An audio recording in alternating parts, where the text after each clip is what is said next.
자, 안녕하세요. 북소형 카페 여러분. 자, 오늘은 저번에 했던 이제 역사 교수학습 방법과 관련된 기출 문제 분석을 이제 진행을 할게요. 그래서 이제 어떤 한 파트가 끝나면 그 파트와 관련된 기출 문제 분석을 이렇게 진행하는 식으로 할 거거든요.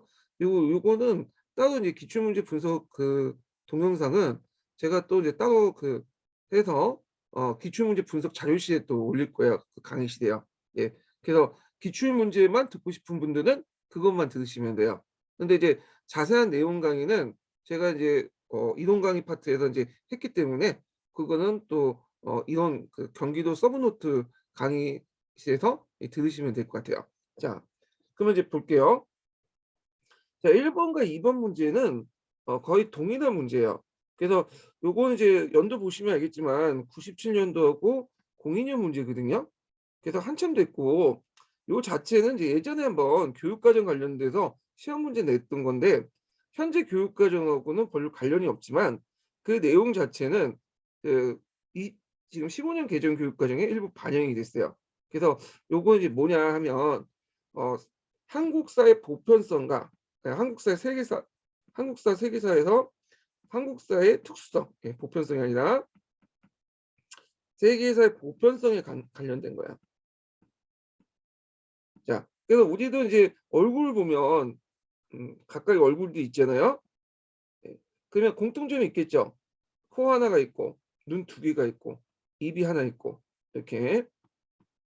자, 이런 거는 이제 우리가 왜 인간을 가지고 있기 때문에 인간을 유전자가 가지고 있기 때문에 다 똑같아.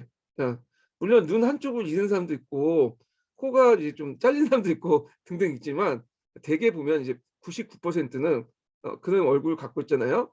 그래서 이건 이제 보편성이라고 해요. 인간이 가지고 있는. 근데 인간이 갖고 있는 보편성도 있지만 우리가 얼굴이 각각 다르잖아. 70억 인구 중에 쌍둥이를 제외하고는 거의 다 다른 얼굴 갖고 있어요. 그럼 뭐가 있을까 이거는? 이거는 특수성이야.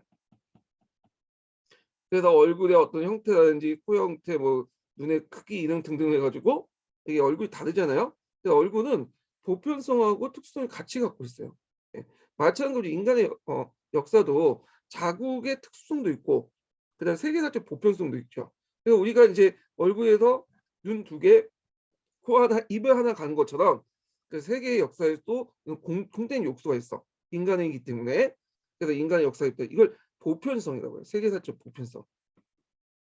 그렇지만 우리가 또 얼굴이 각각 다르잖아요. 예. 얼굴의 눈알의 크기, 뭐 입의 모양 등등. 그래서 이거는 이제 역사에 대입을 해보면 이거는 한국사의 특수성에 볼 수 있죠. 우리가 다른다는 건. 음. 그래서 이제 역사도 배울 때 이 세계사적인 보편성과 한국사의 특수성을 고려해서 이제 해야 되는데 특히 이제 한국사를 배울 때나 뭐 그럴 때 한국사의 이제 특수성도 배우지만 또 가끔씩 이제 내용을 보면 보편성도 있잖아요. 세계사적인 어떤 흐름 같은 것들. 그걸 어떻게 접목시킬 것인가. 이게 제일 중요하잖아요. 그래서 요런 것들이 1 번과 2번 관련된 문제야. 음. 그래서 이제 예전 7차 교육과정 관련된 문제에서 요런 내용들이 있었어요. 예. 그러면 15년 개정 교육과정이 없냐? 아까 얘기했지만 15년 개정 교육과정도 잘 읽어 보시면 그런 정신들이 다 반영됐어. 우리가 한국사의 특수성을 배울 때 세계사적 보편성도 같이 배우죠. 예. 그래서 요걸 이제 물어보는 문제야. 음. 그래서 이제 요거는 어떻게 답변을 해야 되냐. 적절한 역사 인식 태도나 한국사 교육에서 이런 것들 세계사와 연관시켜 갖고 유의할 점이 뭐냐. 요거는 답이 이제 명확하죠. 예. 그래서 이제 여기 보시면 한국사의 특수한 역사적 환경을 바탕으로 독자성을 인정하고 양자의 상호관계를 통해서 세계사적 보편적 시각을 보되 양자의 상호관계를 통해서 역사의 발전과 변화의 가능을 인식해야 된다. 그리고 세계사의 보편성과 민족의 특수성을 동시에 이해해야 한다. 이렇게 이해하시면 돼요.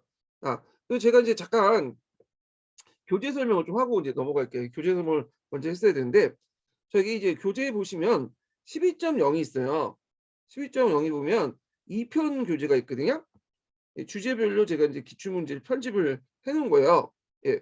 근데 이제 답을 제가 여기다 안 적어 놨어. 왜냐면 보고 적으면 좀 의미가 없잖아요.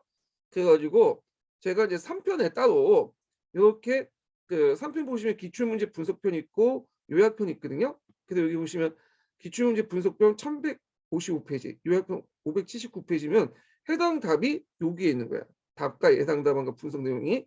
그래서 여기 페이지 보시면 1155페이지가 돼 있죠. 예. 그리고 이제 요약편이라 해서 요 본편이 너무 많다. 그래서 핵심 내용들만 딱 간추는 그 책이 있어요. 예.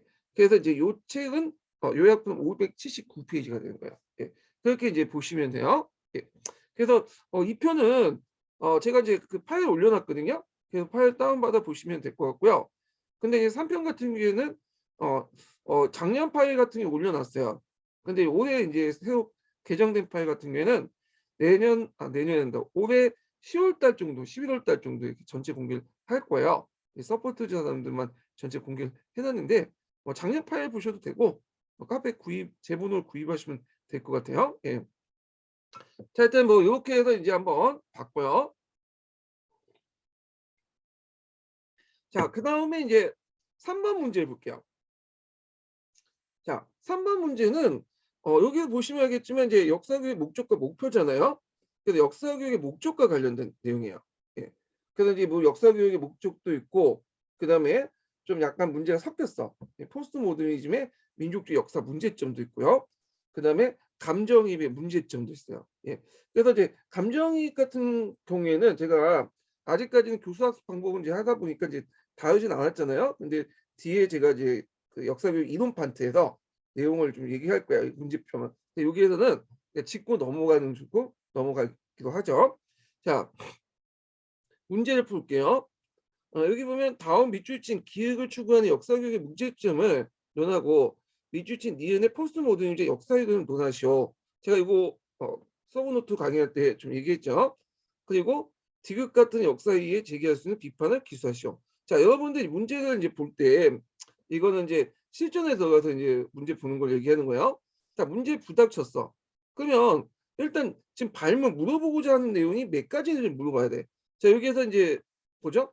첫 번째 질문 있고 두 번째 질문 있고 세 번째 질문이 있죠. 세 가지를 물어보는 거죠. 이 질문에 맞게 답을 구성을 하셔야 되겠죠. 근데 좀 약간 덤벙되신 분들은 그냥 좀 읽다가 그냥 요것만 좀 보고 요건 안 보고 그냥 답을 쓰신 분이 있어. 그러면 이게 뭐야? 2점, 3점짜리가 날아가는 거예요. 예.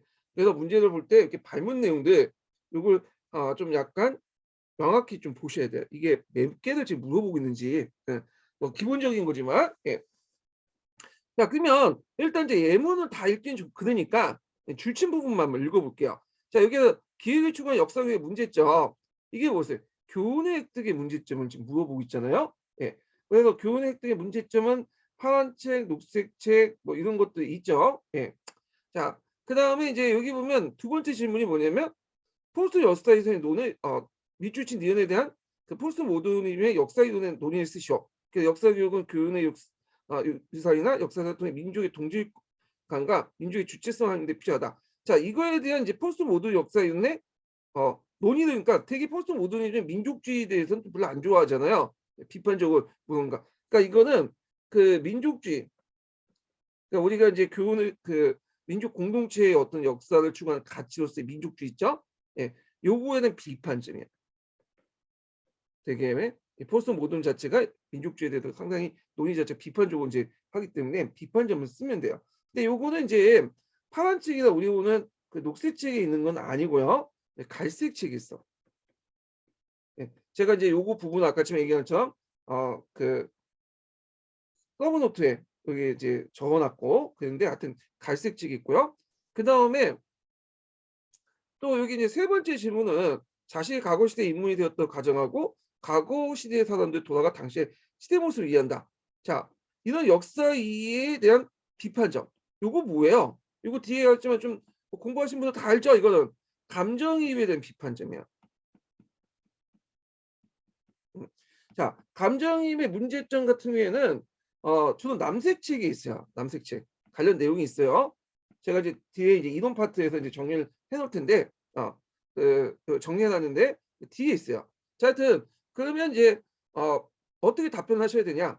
자, 그래서 이제 교훈 획득의 문제점은 이렇게 답변을 하시면 돼요. 제가 시간 관계상 다 읽지는 않을게요. 예전에 그 이론 파트에서 이제 이론 강의할 때 관련된 교수학습 이론할 때 이게 했으니까. 그 다음에 이제 포스트 모더니즘 역사에서의 민족주의 역사 문제점, 갈색책 있는 내용을 쓰시면 되고, 그다음에 이제 감정이입의 문제점, 예, 이렇게 쓰시면 돼요. 예. 그러고 있는데 여기 출처가 약간 좀 제가 잘못 적어놨네. 남색 책에 있는 내용이 아니라 파란 책과 녹색 책에 있는 내용이고요. 예. 그리고 감정의 문제점은 파란 책이 아니라 남색 책에 있는 내용이에요. 예. 그래서 감정의 문제점 관련된 이론 내용은 제가 이제 이론 파트에서 다시 얘기를 할게요. 예. 그래서 이제 요렇게 답안을 구성을 하셔야 되는데, 근데 이거는 예전에 논술형인가 10년 2차 문제잖아요. 예전에는 이제 그 객관식이 09년부터 해 가지고 몇 년까지 13년까지는 세 번을 시험 봤어. 우리 지금 두 번 보잖아. 1 차는 객관식이고 2 차는 이렇게 주관식으로 이제 논술형으로 이제 봤는데, 요 논술형 형태 문제야. 예. 그래서 지금 이런 식으로 나오지는 않을 것 같긴 한데, 일단은 세부적으로는 나올 수는 있겠죠. 이렇게 뭐 아주 길게 물어보진 않겠지만 이런 식의 주제별로 세부적으로 제한을 두면서 물어볼 수 있기 때문에 요거 세 개 파트는 외워 두셔야 된다. 예, 이렇게 이제 보시면 될 것 같고요. 자, 그다음에 4 번을 보죠. 4 번은 이제 뭐냐면 도덕적 규범으로서 역사 교육의 문제점, 교훈으로서 역사의 이제 문제점, 이런 것들인데, 자, 요거는 이제 예전 파란 책, 뭐 녹색 책 내용이 있는 거죠. 그래서 이제 예상 답안을 이렇게 쓰시면 돼요. 요거는. 그래서 요거는 이제 뭐 굳이 제가 얘기를 안 드릴게요. 요런 식으로 써야 된다. 관련된 설명은 제가 그 교수학습 관련된 서브노트 강의할 때 얘기를 했어요. 자, 그다음 5 번을 볼게요. 5 번. 자, 여기 5 번, 6 번, 그다음에 뒤에 넘어서 7 번은 뭐와 관련된 내용이냐면 콜단 파인즈와 관련된 내용이야. 콜단 파인즈. 콜단 파인즈. 예.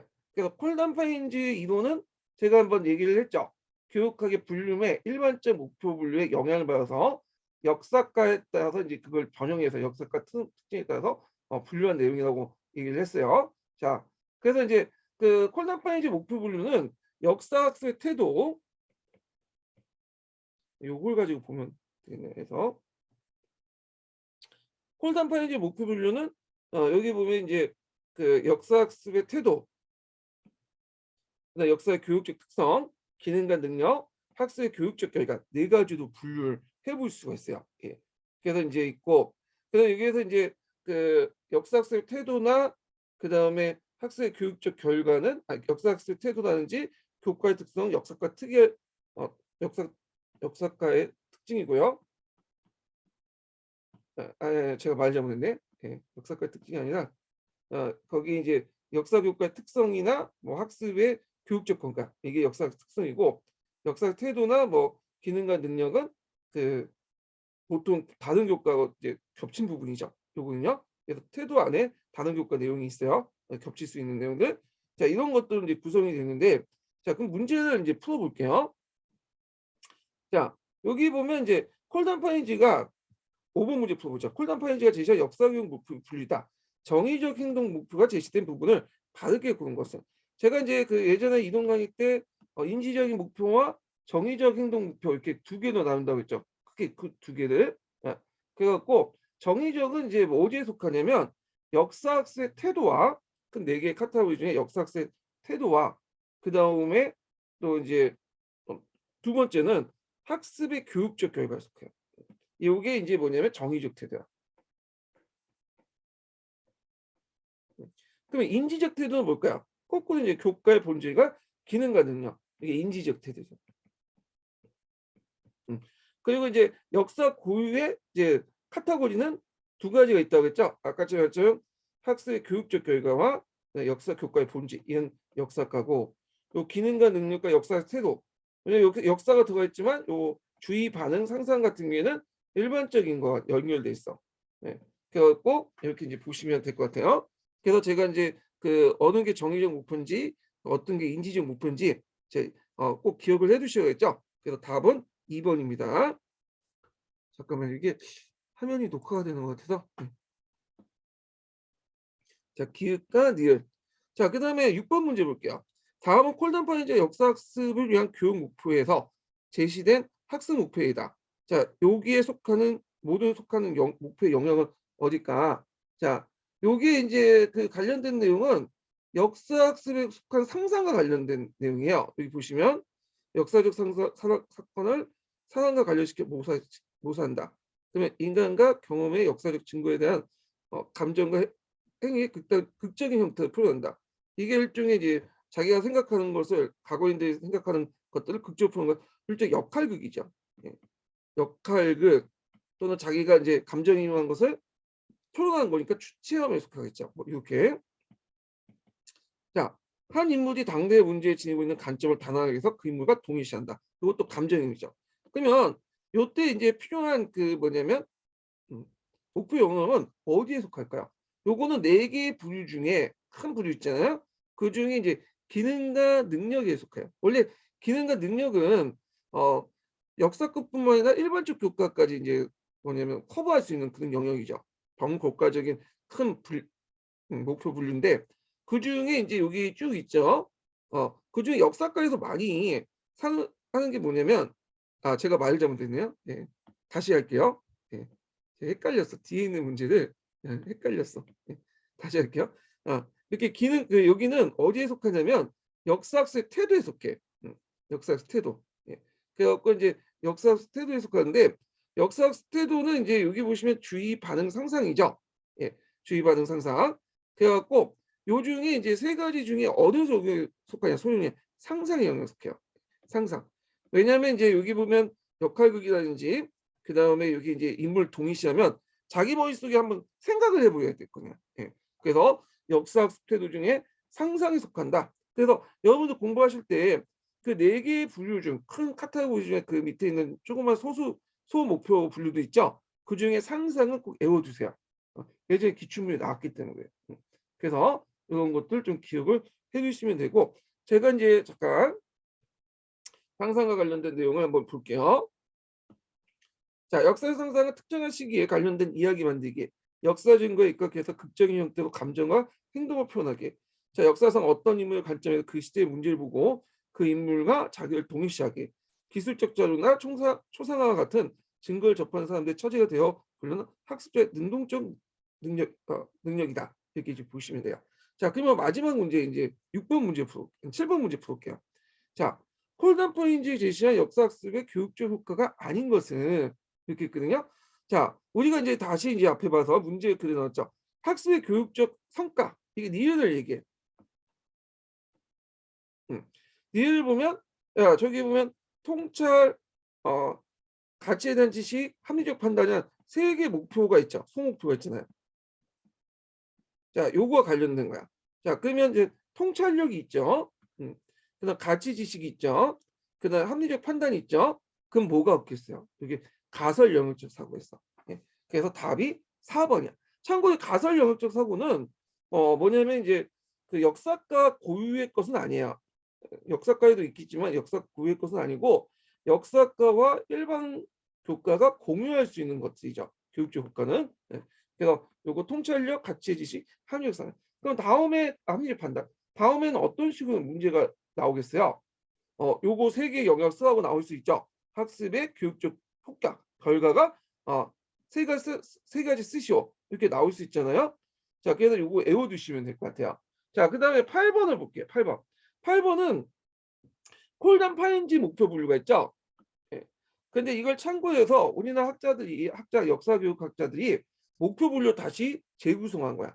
이건. 그래서 이제 어떤 분이 이제 했냐면 김한종 교수님하고 송상은 교수님이 있어요. 요 분이 목표 분류를 다시 이제 해가지고 이렇게 만들었어요.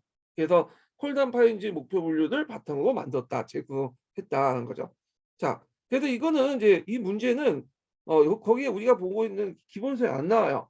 기본서 안 나오고 주로 이제 어디 나오냐면 그 구상책인가요? 네, 구상책인가 거기에 나와. 구상책이나 입록책 둘 중에 하나야. 제가 까먹었는데 하여튼 그걸 이제 거기에 나온 거야. 논문 관련된 문제인데 11년 객관식 기출 문제야. 이게 나올지 안 나올지는 모르겠는데 예전에 한번 그런 문제들 가끔씩 있어. 논문에서 내는 문제도 있었는데 지금은 거의 없죠. 자, 일단은 이제 한번 볼게요. 자, 여기 보면 지식과 이해가 있고 크게 영역이 지적 기능 중에 이제 일반적 탐구 기능. 요게 일반적 탐구 기능은 역사과나 인제 뭐 일반 과학이나 일반 사회나 이제 그 사회과가 공유할 수 있는 기능이야. 그리고 역사과만의 지적 기능이 있죠. 그리고 이제 아까 지금 얘기한 가치와 태도. 그래서 네 개의 카테고리로 이제 분류를 해 놨어요. 그러면 지식의 이의에서 이제 강조되는 것이 뭐냐 여기에서 지식의 이의에서는 지식은 학생들 교육 과정에서 경험된 아이디어나 형상을 기억, 재생, 그리고 재인 등 하는 능력이다. 자, 이렇게 있고 이해는 이제 그 학생들이 의사 전달을 받게 되면 전달된 내용을 갖고 또 거기에 조합된 자료나 아이디어를 이용할 수 있는 능력이다. 예. 그래서 콜단 파인지의 목표 분류가 어디에 속하냐면 기능과 능력에 속해요. 기능과 능력. 근데 우리가 이제 기능과 능력은 이제 일반과 그다음 역사과를 이제 공유할 수 있는 걸로 이렇게 했는데 여기에서 목표 분류에서는 역사과만의 어떤 그 기능과 능력, 지적 기능과 일반 사회과의 어떤 그러니까 일반 그 사회과학의 지적과 기능과 능력을 이렇게 분리시켜 놨어. 예. 자, 이렇게 있는데 일단 있고 그다음에 이제 두 번째 이제 있고 지적 기능은 일반적 탐구 기능과 뭐 지적 역사적 기능 이렇게 이제 더 볼 수가 있어요. 자, 그래서 이제 있고 지적 기능은 일반적 탐구 기능은 역사과 외에 다른 교과에도 보편적으로 적용될 수 있는 기능 있고 그다음에 이제 여기 역사적 기능 역사과만이 적용될 수 있는 또 기능이죠. 예. 요거 관련된 내용들 보시면 될 것 같고요. 그다음 가치와 태도는 이제 아까 아침에 얘기한 거와 연결시켜서 좀 보시면 되는데 자, 문제를 풀어 볼게요. 자, A는 보면 백범일지를 읽고 대한민국 임시정부 시절 김구 역할을 평가할 수 있다. 이렇게 지식과 이해죠. 자, 이거는 일단은 맞죠. 기획과 니은 왜 맞는지 여기를 좀 볼게요. 자, 여기 보면 잠깐만요. 물 좀 볼게요.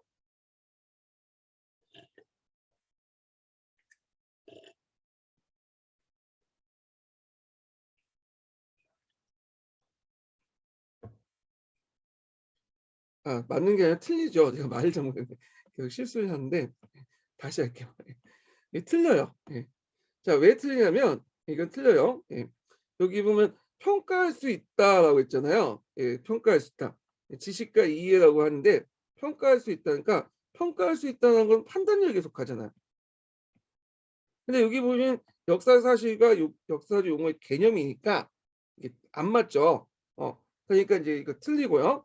자, 그다음에 이제 여기 보면 이제 두 번째 내용을 보면 지적 기능 일반적인 탐구 기능인데 한말 그 계몽 단체의 발간의 해부를 읽고 그 내용을 비교 분석했다. 예. 이 분석 종합 관련된 내용 있죠. 그러니까 요거는 맞죠. 자세한 내용은 제가 기출문제 분석에다 적어놨으니까 좀 참조를 해주시고 그다음에 이제 여기 보면 이제 그 시에서 이제 지적 기능, 역사적 기능이 있죠. 역사적 기능. 여기 뭐 연대적 기능과 뭐 감정 이입이 있는데 한번 볼게요. 개화파와 척사파의 주장 가운데 자신이 지지하는 입장뿐만 아니라 그 반대파 입장을 생각해본다. 자, 반대파 입장에서 생각을 해본다. 어디에 속해요? 감정 이입에 속하죠. 그래서 지적 기능 중에 역사적 기능에 속한다. 이렇게 보시면 돼요. 예. 자, 그다음에 이제 여기 보면 가치와 태도 중에 자, 고구려 백제 신라 불상의 특징을 불려 표로 작성한다. 예. 그런데 여기는 틀리죠. 왜 그러냐면 이건 교육학 시간에 배웠을 거야. A를 B로 이렇게 전환시키는 거 있죠? 요거는 뭐와 관련된 거예요? 번역 관련된 내용이에요. 번역. 예. 우리가 이제 외국어만 번역하는 게 아니라 이렇게 A 형태에서 B 형태로 전환시키는 거죠. 불상의 특징을 표로 이렇게 작성을 하잖아요. 자, 그래서 이런 것들은 이제 뭐냐면 그 기능과 능력, 지적 기능과 관련된 내용도가 연결돼 있다. 이렇게 보시면 될 것 같아요. 그래서 지적 기능 중에 일종의 일반적 탐구 기능에 속한다. 이렇게 이제 보시면 되고 그리고 이제 이 콜든 파인지 목표 분류를 이제 한 김한종 송상훈 선생님의 그 제가 관련된 4개의 분류 기능을 여기 뒤에다가 적어놨어요. 요거 있죠? 요거 이제 다 이제 원문 내용이에요. 예. 그래서 요거 파악을 해주시고 쟤네는 뭐 그렇게 문제가 나올 가능성은 별로 없어요. 예전에 이제 관련된 문제이기 때문에 논문 문제이기 때문에 나올 가능성은 없고요. 한번 참고 삼아 보시면 될 것 같아요. 근데 굳이 요거 뭐 보지 않아도 그 이론적인 내용 보지 몰라도 그 예문해 보고 그냥 초등할 수 있는 내용이야. 이런 내용들은. 예. 그러니까 답이 이제 2번으로 이렇게 추론을 할 수 있는 내용이죠. 자, 그다음 9번을 볼게요. 자, 9번을 보면 다음 밑줄친 부분처럼 말할 수 있는 이유를 수능 목표 평가를 연관시켜 쓰시오. 수능 목표와 평가와 수능 목표와 평가와 연결시켜 쓰시오. 이렇게 했거든요. 자, 여기 보면 세계 4대 문명의 특징을 안다. 라는 수능 목표보다는 세계적인 세계 4대 문명의 특징을 세계에 열거할 수 있다. 수능 목표가 더 유용하다. 그러면 이거는 파란 책에 있는 내용인데, 자, 파란 책에 보면 세계 4대 문명의 특징을 안다는 것은 일반적인 학습 목표죠. 근데 여기만 열거할 수 있다. 요거는 외부로부터 관찰 가능한 평가 목표고, 그 다음에 나름대로 도달점을 이제 측정 가능할 수 있잖아요. 예, 그렇기 때문에 이거는 교육 목표, 그러니까 상세한 교육 목표에 상세하게 속해요. 아이고. 그래서 일반 목표보다 일반적 학습 목표는 요건 교육 목표에 상세하게 속한다. 이렇게 명시적 행위 동사를 써서 명사적 행위 동사를 써갖고 하는 것은 교육 목표에 상세하게 속하는데, 교육 목표 상세 활동에서 얻을 수 있는 이점 요건데 어디에만 쓰는데, 여기 수능 목표 평가 측면에 쓰죠. 평가 측면. 자, 그래서 평가 측면을 쓰시면 돼요. 그러면 이제 거기에서 학생 측 입장에서 이제 얻을 수 있는 거와, 그 다음에 교사 입장에서 얻을 수 있는 거, 그 다음 평가 입장에서 이제 얻을 수 있는 거 세 가지가 있는데, 그 중에 평가적인 측면에서 보면 돼요. 평가는 이제 어떻게 쓰냐? 학생의 학습 목표를 어느 정도 도달할 수 알 수 있다. 예. 그래서 목표 평가 측면에서 이렇게 함으로써 타당도와 신뢰도를 높일 수 있다. 요거 외워두시면 되고요. 그러면 이제 학생 입장에서 볼 수 있고, 이런 고용 목표 상세가 학생 입장에 유리한 점과 교사 입장에서 유리한 점도 있겠죠. 그래서 제가 밑에 적어놨어요. 자, 교사 입장에서 내용과 행동을 분명히 파악하여 수업을 체계적으로 조직하여 전개할 수 있고요. 그다음에 학생 입장에서는 무엇을 어떻게 공부해야 할지 명확히 함으로써 학습 동기를 부여받을 수 있다. 이렇게. 그래서 요거 목표와 평가 측면에서 유리한 점. 그다음에 두 번째로는 교사 입장에서 유리한 점. 세 번째는 학생 입장에서는 요거 외워두세요. 교육 목표 상세화. 그러니까 명시적 행위 동사를 쓰면서 명사적 행위 동사를 쓰면서 어떤 이제 이점이 있는가. 이거 파란 책에 있는 내용이니까 좀 외워두시고요. 자, 그다음에 이제 10번 문제 볼게요. 자, 10번 문제 보면, 자, 다음은 이제 보기와 같은 수업을 계획하고 있다. 자, 교육 내용 방법의 평가 일관성을 유지한다. 요거 많이 들었던 말이죠. 어디에서 봤어요? 그럼 이거는 21년도 기출문제 나왔죠. 21년 기출문제. 그래서 목표 내용 방법의 평가. 그래서 15년 개정교육과정에서 강조되는 내용이잖아요. 근데 이게 15년 개정교육과정만 강조되는 게 아니라 이미 이제 여기 보시면 99년 추가 문제니까 7차 교육과정에서도 이미 계속 내내 강조했던 부분. 그리고 교육학에서도 강조되죠. 그러니까 목표에 맞게 내용을 구성하고 수업 방법을 하고 평가를 해야 되잖아. 뭐 당연한 말이겠죠. 자, 그래서 이제 하여튼 이렇게 유지한다는 이제 7차 교육까지 운영에 적합하도 물음에 답하시오. 이렇게 했거든요. 자, 그다음에 이제 여기 민주시민 있고 뭐 K 대상으로 이제 K고등학교 10학년 일반 40명 이렇게 있는데, 학습 목표를 쓰는 게 있죠. 학습 목표. 근데 이때 이제 학습 목표라는 것은 영역별 학습 목표가 아니에요. 영역별 학습 목표는 지식 이해 측면, 기능 측면, 가치 태도처럼 이렇게 나오겠죠. 근데 이때 학습 목표는 우리가 알고 있는 이제 행위학습 있죠. 행동주의 심리학의 학습 목표야. 목표 모형에 따른. 그래서 그에 입각해서 쓰시면 돼요. 예. 그래갖고 이제 이 학습 목표는 어떻게 쓰냐면 민주사회의 어떤 시민의 덕목, 이렇게 덕목을 설명할 수 있다. 이렇게 쓰면 되겠죠. 네. 그 내용 플러스 행동이니까 내용은 어디에서 이제 뽑아내야겠어요. 학습 내용에서 이렇게 하고, 설명할 수 있다는 것은 이제 뭐냐면 명시적 행위 동사 쓰시면 되겠죠. 그래서 설명할 수 있다, 뭐 기술할 수 있다, 뭐 등등 열거할 수 있다. 다 명시적 행위 동사, 외부 관찰 가능한 거잖아요. 근데 요거를 보고 이게 이제 답이고 알고 학습 목표를 쓰시면 안 되고요. 이건 학습 목표고 주어진 발문 내용은 이걸 물어본 게 아니에요. 여기 보면 학습 본품 그건데 밑줄치 1번의 목표를 진술할 때 가장 중요한 학습 주제를 묻은 거야. 그러니까 이제 시험에서 이제 볼 때 끝까지 안 읽고 이거 학습 목표나 하면 학습 목표 쓰면 틀리는 거고, 여기에선 이 목표를 이제 진수할 때 학습 주제가 무엇인가 요걸 봐야 되겠죠. 예. 대개 보면 이제 그 질문의 핵심적인 요지들은 위에 첫 문장에 있는 게 아니라 뒤에 있어. 뒤에. 그러면 그러면 요 학습 목표에 따른 뭐냐면 학습 주제가 뭐냐? 민주사회 시민의 덕목이다. 이렇게 보시면 돼요. 그래서 이제 뭐 2차 7차 교육과정이라든지 뭐 7차 교육과정이라든지 개정 교육과정이냐 최종 그 사회과 목표는 민주시민의 약성이에요. 예. 이게 그래서 이제 하여튼 이건데 요거는 뭐 이게 여기 보시면 알겠지만 이제 이거는 일사과, 지리과, 역사과 통합 문제야. 이게 이제 99년 추가 문제인데 02년 문제까지만 해도 역사과 시험이라도 그 안에 이제 뭐냐면 융합형, 통합형 문제도 있었어. 지과 문제하고 일사과 문제를 좀 합쳐놓은 거 상치 과목을 대비해서. 그래서 이거는 그냥 이런 게 있구나 하고 넘어가시면 되고, 예. 다만 이제 이게 문제 푸는 그 학습 목표 관련된 내용들만 좀 약간 파악을 해주시면 될 것 같아요. 그다음에 이제 10-2번 같은 경우에는 수업 진행 중 학습의 결손자를 파악하여 보충 학습을 한다. 자, 일주일치 2번에 적합한 평가 종류를 쓰시오. 그래서 여기 이제 학습 목표가 있고 학습 내용이 있고 교수 학습 평가가 있는데, 평가 예전에 얘기했죠. 평가할 때 요때 평가는 무슨 평가일까요? 총괄 평가 맞아요, 틀려요? 틀리죠. 이거는 형성 평가죠. 요 할 때 이제 여기 할 때는 진단 평가. 요 학습 내용을 학습하거나 이제 평가할 때는 형성 평가야. 총괄 평가는 한 대단원이 끝나거나 그다음에 이제 뭐 우리가 하는 이제 뭐 1차 시험, 2차 시험 이렇게 이게 총괄 평가고, 한 시가 끝나고 하는 마지막 평가는 형성 평가야. 그래서 이걸 통해서 이제 피드백도 받고 뭐 그렇게 할 수 있는 거죠. 예.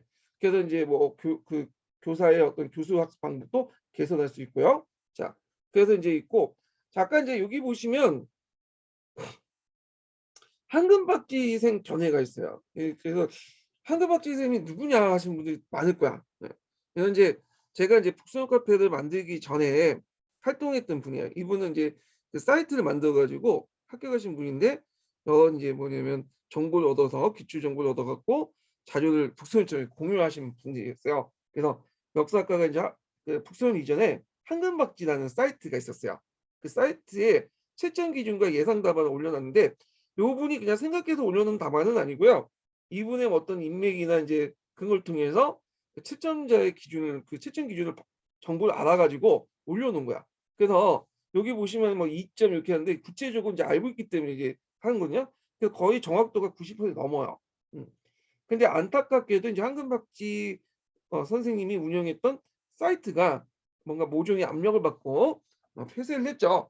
구체적으로 얘기하면 이제 명예훼손죄에 속하기 때문에 얘기를 못 해드리겠고, 자 하여튼 황금박쥐 사이트가 폐쇄되고 나서 제 이제 북수영 카페가 만들어진 거야. 예. 그래서 황금박쥐 선생님의 어떤 기출문제 분석 자료를 했던 것을 계속 기출문제 올리고 했던 것을 그것을 이제 북소년이 이제 받아가지고 계속했고, 예전에 이제 황금박쥐 선생님들이 올렸던 그 자료들 이 카페에도 계속 또 보관을 하고 있어요. 예. 그래서 여기다 이제 제가 신어놓은 거거든요. 예. 그래서 이제 02년 이전까지의 기출문제 분석 내용들은 대부분 이제 황금박쥐 쌤들이 했던 내용들을 제가 이제 추가 보충을 하는 거예요. 예. 요거는요. 자, 그다음에 이제 이렇게 있고 11번 문제 볼게요. 11번 문제. 예. 11번 문제가 아니라 11번 문제. 이게 03년 기출 문제야. 03년 기출 때 상당히 문제가 어려웠어. 어려운 게 좀 이상한 것도 되게 많고. 그때 제가 점수가 너무 떨어져 갖고 떨어졌는데, 그 11년 문제는 뭐냐? 자, 이거는 이제 고등학교 세계사 수업 지도안을 보고 뭐 여러 가지 이제 어 그 학습 목표 제시 문제와 그다음에 여기 보시면 알겠지만 뭐 인도사 관련된 문제들을 같이 복합해서 문제 만들었어요. 되게 학습 목표 제시하라는 문제들 보면 지도안을 제시하고 그 물어보는 게 있거든요. 자, 하여튼 그 문제 풀어볼게요. 자, 가에 들어갈 학습 목표를 지식 이해와 관련돼서 세 가지 쓰시오. 이렇게 했거든요. 자, 여기에서 이제 일반적 학습 목표를 쓰는 게 아니야. 우리가 목표 모형에 입각해 갖고 학습 목표를 쓰는 게 아니라 지금 영역별 학습 목표를 쓰는 거냐. 그래서 이제 영역불허 학습 목표는 제가 얘기한 것처럼 지식 이해 측면이 있고, 그다음 기능 측면이 있고, 가치 태도 측면이 있죠. 그래서 영역불허 학습 목표는 뭐냐면 주로 이제 인지 구조적 어떤 변화나 학습의 내적 변화를 강조한 인지주의 심리학을 바탕으로 한 거야. 그러니까 목표 모형은 좀 달라요. 행동주의 심리학을 바탕으로 하는 거와 달리. 그래서 지식 이해는 역사적 사실, 기본적 사실이나 개념 일반화를 기억하는데 고 이해하는 데 있어. 예. 그래서 그 단순한 암기가 아니라 그런 내용의 의미나 성격을 올바르게 파악하는 데 있거든요. 뭐 기능은 예전에 얘기한 것처럼 뭐 학생 활동이 들어가야 되고, 예. 그런 데 있는데, 그 지식 이해 측면에서 쓰려면 이제 주로 내가 알고 있는 걸 써야 된다. 예. 그러면 이제 예전에 한 것처럼 꼭 그런 건 아니지만 행위 동사에 뭐 이해한다, 파악한, 안다는 말이 좀 들어가는 써야 돼요. 물론 그게 어 보여 있는데 하여튼 이런 말이 들어가야지 지식 이해 측면이라고 볼 수가 있겠죠. 그래가지고 이제 여기 보시면 제가 답을 이제 했어요. 내용은 이제 학습 지도한 내용에서 끄집어냈고요. 그래서 이제 여기 보면 영국과 인도의 식민지 과정과 목적을 이해한다, 뭐 파악한다, 또는 영국의 식민지 통치에 대해서 인도인의 정황을 파악한다, 이렇게 쓰시면 되겠죠. 뭐 이렇게 또 인도, 중국, 한국 민족운동의 특징을 안다. 그러면 요 내용 측면은 어디에서 끌어다 쓰면 되겠어요? 요거는 여기 전개 부분에서 끌어다 쓰면 되죠. 여기 전개 부분에 내용 있죠. 내용을 끌어다가 그 당시 이제 우리가 그 지식 이해 측면에 맞는 행위 동사를 쓰시면 된다. 그리고 만약에 기능 측면을 이제 쓰다가면 거기다 플러스에다가 뭘 써? 뭐뭘 알고 학생 활동이 들어가야겠죠. 그래야지 기능이 되잖아. 예. 그래서 이제 근데 대개 뭐 영역 학습 목표는 문제 푸시면 알겠지만 지금까지 한 세네 번 나왔어요. 세네 번. 지식 근데 대개 뭐 어떻게 하냐? 지식 이해 측면에서 하는 거야. 예. 그래서 지식 이해 측면만 좀 연구를 생각을 해가지고 공부를 해주시면 될 것 같아요. 거기에 약간 플러스 기능 측면. 예. 자, 그 다음에 이제 여기 보면 두 번째가 이제 셀프인라인의 용어 문제인데, 요거는 이제 그 나중에 이제 기타사 부분에서 좀 다루고요. 요거는 있고, 그 다음에 이제 다의 가정에서 비교학습을 전개할 때 학습 활동을 쓰시오, 이렇게 있거든요. 예. 그래서 이제 다에서 이제 비교학습 활동을 할 때 이제 하는데, 비교학습 같은 경우에는 항상 뭐가 들어가 있어요? 예.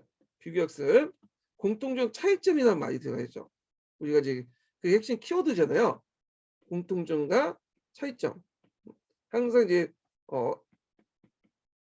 이명이 나오는 말, 비교학습 때 공통적 차이점. 이게 특징인데, 자, 그래서 이제 여기에서 보면 이제 다들 이제 보는데, 다에다가 이제 비교학습 전개할 때 학습 활동을 쓰는데, 자, 일단은 여기 보면 이제 인도 민족운동의 특징을 설명한다. 중국과 한국의 민족운동의 특징을 설명한다. 근데 이걸 비교학습으로 서 학습 활동을 이제 하는 거야. 그러면 인도와 중국, 한국에서 전개된 민족운동의 공통적 차이점을 설명한다. 이렇게 설명할 수 있다. 이렇게 해서 학생 활동을 쓰면 되겠죠. 여기 보시면 여기에서 이제 비교학습의 특징은 여기까지 쓰고, 네. 그 다음에 차이점을 설명한다. 학생이 설명한다. 학생 활동을 쓰면 되겠죠. 물론 설명한다 외에 학생 활동을 다른 데 쓸 수도 있어요. 예. 그래서 제가 이거는 예시자반이고 정확한 답은 저도 이건 몰라요. 그렇지만 이제 추론을 볼 때 이런 식으로 답안이 설정될 것이다, 이렇게 생각은 하고 있어요. 자, 그 다음에 이제 다시 넘어가서 이제 다음 문제 볼게요. 자, 이것도 이제 지도안이 주어지고 수험표를 쓰는 거야. 수험표. 근데 이제 앞에서 얘기한 수험표가 좀 약간 다른 것일 수 있죠. 여기에서 보면 그냥 영역별 학습 목표가 아니라 영역별 뭐 기능, 지식 이해 측면, 뭐 기능 측면 이렇게 쓰는 게 아니잖아요. 예. 수험표 그러니까 이게 일반적인 수험표를 쓴 거야. 요때 수험표의 특징은 뭐냐면 목표 모형에 입각해서 해야 된다. 내용과 플러스 행동. 행동은 일반적인 행위 동사가 아니라 외부로 관찰 명시적 행위 동사를 쓰셔야 돼요. 예. 왜냐하면 여기는 뭐 지식 이해 측면, 기능 측면 이렇게 이제 영역별로 이제 수능표를 쓰라고 쓴 게 아니잖아요. 지금 단순히 일반적인 수능표를 그냥 쓰라고 한 거고, 그리고 이거 문제도 보시면 알겠지만 지도안이 주어지고 그 지도안에 맞는 수능표를 쓰는 거야. 그러면 일단은 뭘 해야 되냐면 내용을 파악을 해야겠죠. 수능표에서 내용은 이제 어떻게 파악해요? 여기 보시면 이제 이런 내용을 지도안을 보고 파악을 하시면 되겠죠. 이렇게. 자, 그러면 이제 여기에서 A 지도안에서 수학 목표를 쓰려면 어떻게 써야 되냐? 자, 일단 이제 여기 보면 A 지도안을 이제 특징을 보세요. 이건 뭐와 연결되냐면 교수학습 방법에서 뭐와 탐구학습과 연결되죠. 탐구학습. 그러니까 사료가 주어지고 탐구학습과 결합되는 거잖아. 그러니까 예전에 말처럼 탐구학습과 사료학습은 서로 결합된다고 했죠. 예. 그래서 가설 설정, 뭐 자료 수집과 분석, 가설 검증, 결론과 일반화 요 하는 과정들이 다 사료학습과 연관된 거예요. 예. 그래갖고 이제 적합한 수업 목표를 쓸 때 요는 탐구학습에 맞춰 가지고 쓰셔야 돼요. 이 교수학습 방법 염두에 두고. 그래서 제가 이제 어떻게 답을 예시를 했냐, 답을 제시했냐면 물론 이거 외에도 여러 답안이 나올 수 있어요. 일단은 일반적 학습 목표를 써야 되니까 내용 플러스 행동과 명시적인 행동을 써야 되겠죠. 자, 내용 플러스 찾아서 분석할 수 있다. 행위 동사를 쓰고 행동을 쓰고 행위 동사 쓸 때 명시적인 행위 동사를 써야겠죠. 목표 모이니까 분석할 수 있다. 학생 입장에서 분석할 수 있다. 이렇게 쓴 거죠. 그럼 왜 분석할 수 있다는 걸 적어놨냐? 요거는 이제 뭐냐면 지도안의 교수 학습 목표를 염두에 둔 거야. 아까 이제 그 수업 목표를 염두에 둔 거죠. 모형을. 요건 뭐야? 여기는 이제 탐구학습 모형이잖아. 그러니까 탐구학습을 목표 염두에 두고 분석할 수 있다는 행위동사 쓴 거야. 예, 탐구학습을 염두에 두고. 자, 그 다음에 이제 이렇게 있고요. 그 다음 두 번째 비목표를 볼게요. 비목표는 똑같은 이제 뭐냐면 밀란에 관련된 내용인데 반해서 다른 방법의 교수학습 방법을 사용하고 있죠. 요건 뭐야? 연극 장르의 설정 및 부담, 뭐 공연 관람 등등 이렇게 있는데 요거는 우리가 이제 알다시피 똑같은 주제지만 요건 탐구학습, 사료학습 관련된 거지만 요거는 뭐예요? 역할극과 관련된 내용. 예. 그러면 역할극과 관련된 내용은 당연히 역할극에 맞는 학습 목표를 써야 되겠죠. 자, 그래서 이제 역할극과 이제 일반적 학습 목표를 결합해 갖고 문제를 써야 돼요. 답을. 자, 그러면 이게 보면 이때 역할극에서 이제 하는 게 뭐예요? 감정이입 같은 역사적 상상력 같은 것들을 강조하잖아요. 예. 그러면 요걸 이제 고려해서 농민행정에 참여한 농민의 입장을 설명할 수 있다. 자, 농민항쟁에 참여한 농민의 입장은 내용이고요.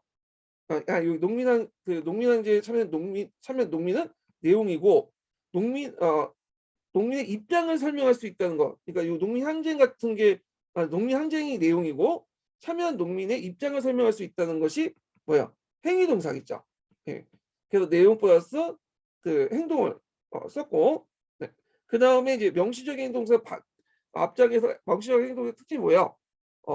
그 외부에서 관찰 가능한 그 동사를 써야 되잖아. 그러니까 여기 설명할 수 있다는 걸 썼어요. 그럼 일단 목표문의 조건을 맞췄죠. 근데 또 하나 이제 조건을 맞춰야 되는 게 감정이입과 관련된 역사 상상이입과 관련된 거니까 여기에 참여한 농민의 입장을 설명할 수 있다. 그러니까 입장이라는 거는 감정이입을 해야지만 할 수 있는 거잖아. 예. 그래갖고 목표 모형과 내용과 행동, 행위 동사는 명시적 행위 동사와 그 감정이입이라는 그 학습 그 교수 학습 모형에 맞춰가지고 이렇게 했다. 그래서 똑같은 이제 뭐냐면 그 주제라도 이렇게 이제 사유학습을 할 것인지 그 다음에 역할극을 할 것인지에 따라서 목표가 달라. 네, 이렇게. 그래서 요걸 이제 보시면 될 것 같고. 자, 그래서 이제 각각 이제 한 가지 썼고 또 이제 물어본 게 볼게요. 또 두 가지를 물어봤죠. 가 지도안의 일반화 내용과 나에 들어갈 내용을 쓰시오. 이렇게 했는데 자, 여기 보면 결론 보면 이제 그 정치적 부패 및 수치체제 물려로 1862년에 농민항쟁이 전국적으로 일어났다. 일본어를 써라 이렇게 있어요. 요것도 이제 제가 예시 답안인데 여기에서 이제 보면 어떻게 이제 일본어를 써야 되냐 하면 잠깐만요. 여기 이제 결론은 이제 바탕으로 쓰시면 돼요. 예. 그래서 이제 정치적 부패와 수치제 물려로 농민항쟁이 일어난다. 이런 일반을 쓰시면 되죠. 예. 요걸 바탕으로 그래서 이제 그 요거는 삼전이 물란뿐만 아니라 보통 우리가 이제 일반을 쓸 때 다른 거와 이제 적용할 때 정치적 부패와 수치제 물란은 농민항쟁이 일어난다. 이런 식으로 일반을 쓰시면 돼요. 이거는 삼전의 물란을 보고 다른 거와 이제 적용해 갖고 이제 하는 거다. 이렇게 기억을 해두시면 되겠죠. 일반화. 예. 이건 물론 이제 제가 생각하는 거예요. 일반화는 다른 식으로 나올 수 있겠죠. 예. 그러면 여기에서 이제 일반화 쓸 때 항상 유의점의 것은 뭐냐면 관계 개념을 정치적 목표와 수치 체제는 사실이죠. 사실을 서로 연결시키는 것이 농민항쟁이죠. 이렇게 관계를 시켜줘야 된다. 그래서 요거는 결과를 보고 어, 보통 농민항쟁의 일반화를 쓰시면 돼요.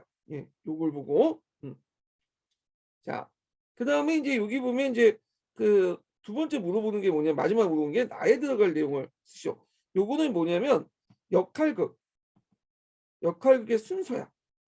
근데 파란 책이 있어. 그 연극 장면 설정 및 부담, 4번 복용과 관련. 그래서 앞에 얘기한 것처럼 그 파란 책에 그 순서가 있다고 했죠. 예. 여기 파란 책의 두 번째 순서가 뭐예요? 예. 두 번째 순서는 대본 작성 및 배역 선정이에요.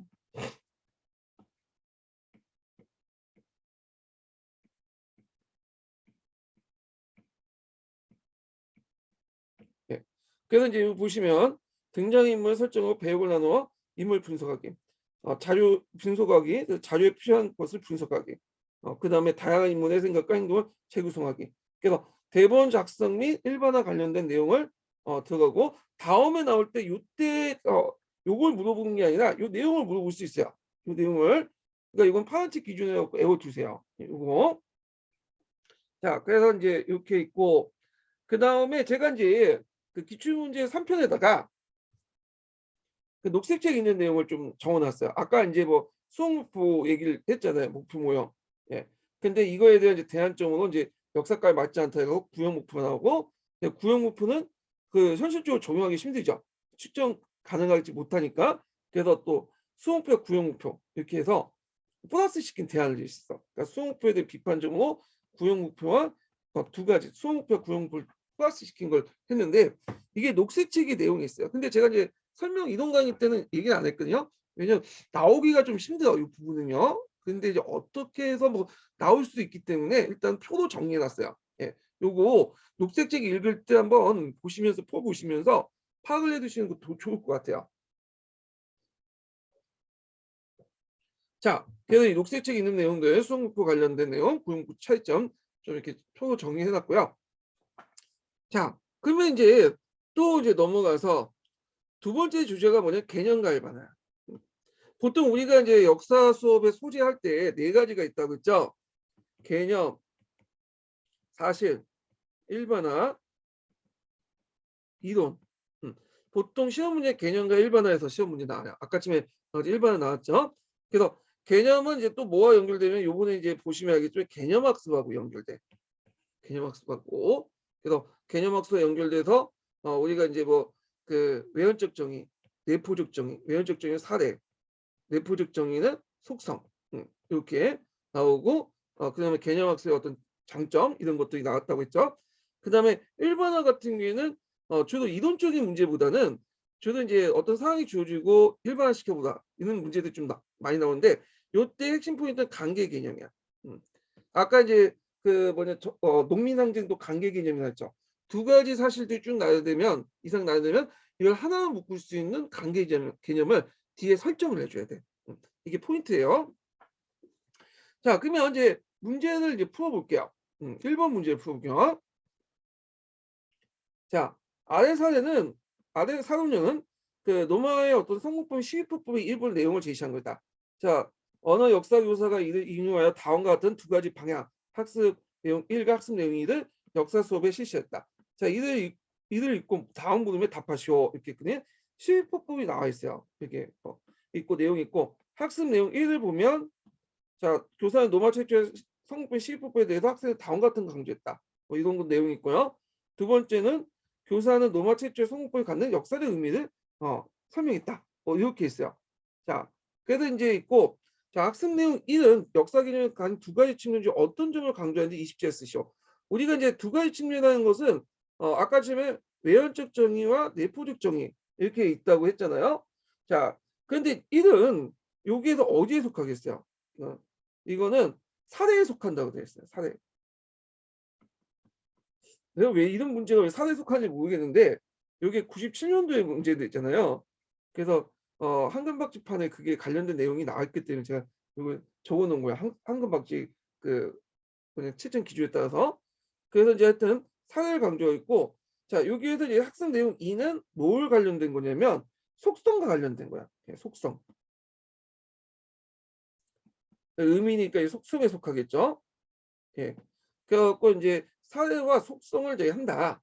그래서 저도 요거는 좀 이해가 되겠는데 왜 이게 사례인지 예문 내용을 보면 이제 사례가 아닐 것 같긴 한데 근데 이제 모르겠어요. 인제 예전에 그 한건박제 분이 그렇게 이제 답안을 이제 채점하는 것을 보고 하는데 볼다는 그 뭐냐면 내용이 없기 때문에 일단 그렇게 적어 놨어요 저도. 예. 자 하여튼 이런 그 사례와 속성이 있는데 이걸 만약에 이제 역사 여러분이 교사라면 이걸 어떻게 해야 되냐. 역사 교육의 본질을 이해하기 위해서는 두 가지 수업 형태 중에 비중을 어떻게 조절해야 되냐. 이거는 어떻게 하겠어요. 정확한 역사적 사실을 바탕으로 사실에 내포된 다양한 속성을 의미한다. 예. 그래서 사실과 속성을 내포한다. 그러니까 양자가 균형이 있다. 그래서 정확한 역사적 사실을 바탕으로 여기는 사례죠. 바탕으로 다양한 속성의 의미에서 양자가 균형 있는 수업을 한다. 이렇게 답을 쓰시면 돼요. 요것뿐만 아니라 보통 이제 역사 교육에서는 어떤 게 두 개 충돌되면은 어떤 식으로 이제 조화 있게 수업할 것이냐, 어떻게 수업할 거냐, 두 가지 그냥 절충해 갖고 한다. 이게 제일 무난해요. 제일 무난해. 예. 그래서 이제 있고 그것뿐만 아니라 면접이든지 교육학이든지 그러니까 한쪽에 극단적으로 치우치지 않고 두 가지를 융합한다. 이렇게 해야지만 무난한 식으로 이렇게 답이 나오잖아요. 똑같아요. 예. 그러니까 두 가지 대입된 게 있으면 만약에 역사 교사면 어떻게 해야 되냐. 두 가지 다 해 가지고 적절히 균형점을 이룬다. 뭐 이런 식의 답안이 인제 설정하시면 돼요. 자, 그래서 인제 이렇게 해서 인제 이렇게 있고 자 그다음에 뒤에 넘어가서 2 번을 볼게요. 2 번. 자 2 번은 인제 보면 요것도 인제 그 뭐와 관련된 건 개념학습과 관련돼요. 자 여기 보시면 다음과 같은 학습 목표를 수업하려고 한다. 자 이게 개념학습이 있는 게 보면 이미 나왔죠. 개념의 내포적 원인과 외연적 증인 이미 나왔어 이게 뒤에 문장에.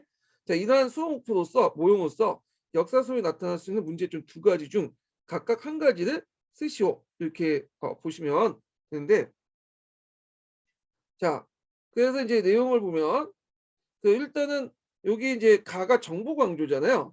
예 정보. 그럼 개념의 내포적 정의를 쓰고 외연적 정의를 쓰라고 했죠. 예.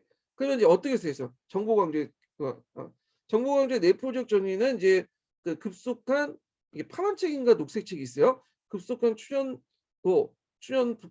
북방 민족이 추년한 북방 유목 민족이 한자가 빠졌네. 자, 유목 민족이 중국을 정복하여 세운 왕조다. 그리고 이민족이 만리장성 이북에서 국가를 설립하여 중국의 일부나 전부를 점령했던 왕조. 그러면 외연적 적 내포적인 속성과 관련된 내용을 쓰시면 되고 그다음에 외연적 정의는 그와 관련된 사례를 쓰시면 되겠죠. 어떤 것을 이제 정보 강조하죠? 요금 원청 요런 것들을 이제 쓰시면 될 것 같아요. 예. 그래서 이제 또 그다음에 문제점을 이제 그 쓰라고 했잖아요. 예. 그 이런 역사 수업할 때 문제점 두 가지를 한 줄 이내에 쓰시오. 각각 한 줄 이내에 쓰시면 문제점을 쓰는데 한 줄 이내에 써야 돼. 예. 근데 뭐 이렇게 답변하지 않아도 한 줄밖에 안 나와요. 예. 그래서 문제점이 여러 가지 있는데 고유한 특성과 의문을 밝히기 어렵다. 역사의 사실보다 개념을 중요시하기 때문에 역사의 사실을 중요시하는 역사 위에 맞지 않다. 그래서 제가 이제 교수학습 관련된 내용 이론 강의할 때 했던 내용들 쓰시면 돼요. 예. 뭐 파란 책이나 뭐 녹색 책이 있는 내용이죠. 그래서 요거는 뭐 그렇게 무난하게 이제 문제 풀 수가 있을 것 같아요. 그 부분은. 예. 자, 하여튼 이제 있고 3 번을 볼게요. 3 번. 자, 3 번도 이제 개념 일반화 이거 관련된 내용이에요. 자, 내용을 볼게요. 기읍과 니은에 관한 설명하고 적절한 것만을 보기에서 믿는 데 고른 것은 과거 사실에 대한 지식은 역사 교육 내용의 기본이 될 수 있고 역사에 관한 지식은 바람직한 역사 사고와 태도를 형성하는 데 도움이 되는데 될 때 비로소 의의가 있다. 역사 지식은 개념, 일반화, 이론으로 구분될 수 있고요. 여기 이제 약간 이제 빠진 게 있죠. 여기 뭐 그렇게 중요한 건 아니지만 사실적 지식도 있죠. 자, 이론을 구분할 수 있고 그 밖의 역사 교육 내용 구성하는 요소로서 역사 사고와 역사 태도가 있다. 그래서 개념과 일반화 이게 자주 나온다고 했죠. 그래서 개념과 일반화의 이론적인 것들을 물어보는 거야. 요거는요. 자, 그러면 이제 내용을 볼게요. 해당 그 기억을 이제 개념부터 물어보죠. 해당 사례를 열거하여 개념의 의미를 정의한 걸 내포적 정의한다. 아까 얘기했지만 사례를 계속 연결하는 것은 뭐예요? 사실을 쭉 양양한 것은 내포적 정의가 아니라 이거는 외연적 정의죠. 내포적 정의는 속성을 가지고 있는 거야. 이번에 시험 문제 나왔잖아. 예. 그래서 일단은 기억은 이제 제거됐고, 자, 그럼 기억을 보면 추상적 개념을 아는 것은 이와 관련된 단순한 개념과 기별 사실 이해에 도움이 된다. 자, 추상적 좀 상위 개념을 알면 어떻게 그 아래에 있는 하위 개념 사례들 알 수가 있죠. 그래서 우리가 이제 민족주의, 자유주의라는 어떤 추상적 개념을 알면 그 구체적인 이제 그 하위 개념이나 뭐냐 구체 관련된 사실들을 알 수 있죠. 그래서 독립과 자유를 위한 그리스의 독립운동과 중남미 독립운동 쉽게 이해할 수 있잖아요. 혁명의 주체가 누구이고 혁명의 목표 성격도 알 수 있고, 이거는 뭐에 관련된 개념의 장점이죠. 개념학습의 장점도 포함되고, 그래서 맞고요. 그다음 일반화를 이 주는 일반화를 물어보는 거야. 자, 여기 보면 일반화는 이제 이게 리어 디귿의 일반화의 장점인데 구체의 사실과 개념들이 뒷받침한 학습의 사고 차원을 더 높여줄 수 있죠. 일반화의 장점이죠. 일반화의 장점을 물어본다. 네. 그래서 역사 사건의 어떤 전개 과정을 일반화하기 때문에 고차적 역사적 관계 등의 개념을 이해하고 그다음에 이걸 통해 역사의 사고도 올릴 수 있죠. 네, 이런 것들. 그다음에 일반화의 종류를 물어보는 게 니을이에요. 자, 여기 일반 그 녹색 지금 일반의 종류가 있어요.